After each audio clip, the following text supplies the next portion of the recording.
Hello guys, so in this lecture we'll see one more network layer protocol, that is a reverse of ARP, that is RARP.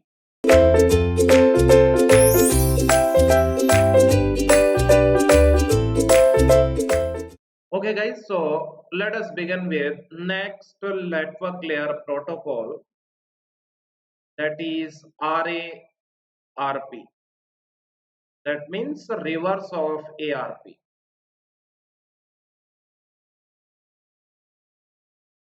Reverse of ARP, and you know very well ARP stands for address resolution protocol. So for gate point of view, we can say that only they can ask what is the use of RARP, isn't it? So whenever yes MAC address is known, isn't it? And we have to find out the IP address, isn't it? Then this RARP is used, isn't it? Okay.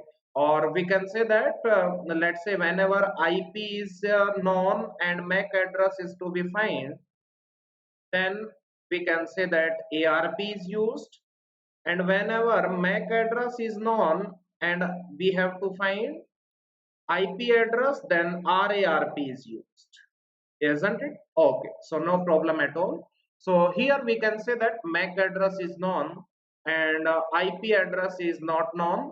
So we can say that knowing the MAC address and finding the IP address of any particular host, then RARP is used, isn't it?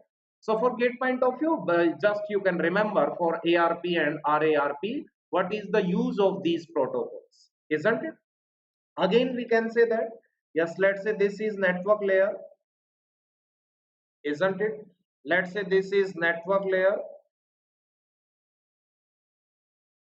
Okay, so here that is the heart of network layer, IP protocol, and here RARP is present. Likewise, ARP, we can say that RARP is also present, and here next layer will be data link layer, isn't it? I hope this one is clear to everyone.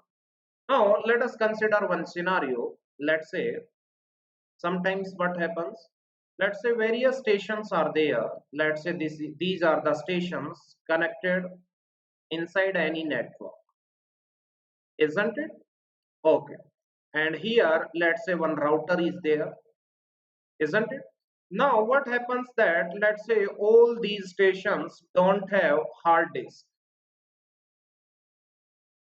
Stations do not have any hard disk, isn't it? So here we can say that these can be managed with the help of NFS server. NFS server. NFS means network file server. Network file server.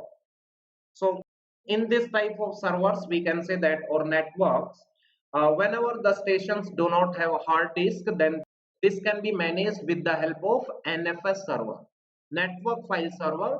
That means every file, we can say that will be saved at that particular server NFS.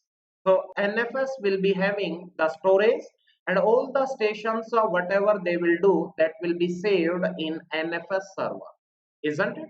Okay, so we can say that with the help of network file server, this can be managed whenever the stations do not have hard disk, isn't it? Now what happens? So here we can say that yes, you only tell me MAC address is of 48 bits, isn't it? And that will be present inside a read-only memory, isn't it? That is NIC card will be there, network interface card, isn't it? So inside ROM, that the MAC address will be written, isn't it? In any system, read-only memory will be, we can say that, having the MAC address of that particular system.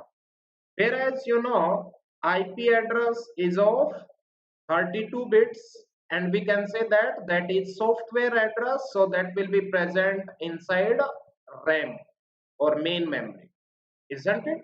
So all these stations do not have any hard disk, we can say that, isn't it? But every station has ROM. So inside ROM, we can say that MAC address will be present. So every station will know their MAC addresses, isn't it? But they do not know their IP addresses. Whenever any station, we can say that get turn off, isn't it? Or turn on, isn't it? So whenever any station get turned off, then they will, yes, we can say that forget everything, isn't it? So they cannot remember their IP addresses, isn't it? So every station will know, we can say that their MAC addresses, but they whenever, yes, they want to know their IP addresses, then here one server will be there that is known as RARP server. RARP server inside this network. So this RARP server will maintain one mapping table, isn't it? So this one is known as mapping table. And here there will be entries corresponding to MAC and IP. Let's say, yes, any system having MAC address M1 is having IP address I1, and M2 having IP address I2, and so on. So here one mapping will be there. That means how many stations are there? For all those stations, we can say that there will be mapping between MAC address and IP address. Let's say station M1 is having the MAC address M1, then the corresponding IP is I1. That entries will be maintained at RARP server, isn't it? I hope this one is clear to everyone. So whenever this station, let's say this station, isn't it? Let's say this is station A. This station A knows its own MAC address but don't know the IP address. For that purpose, he will send an RARP request, and that request will go to the RARP server, isn't it? Now RARP server will maintain the IP address of all these stations, and in the reply, yes, RARP server will send the corresponding IP address, isn't it? So that is the concept, guys. So here you can remember that RARP is used for what? Whenever any station knows its own MAC address but don't know its own IP address. So to know the IP address while knowing the MAC address, RARP is used, isn't it? So that's all about, we can say that the reverse of ARP, that is RARP, isn't it?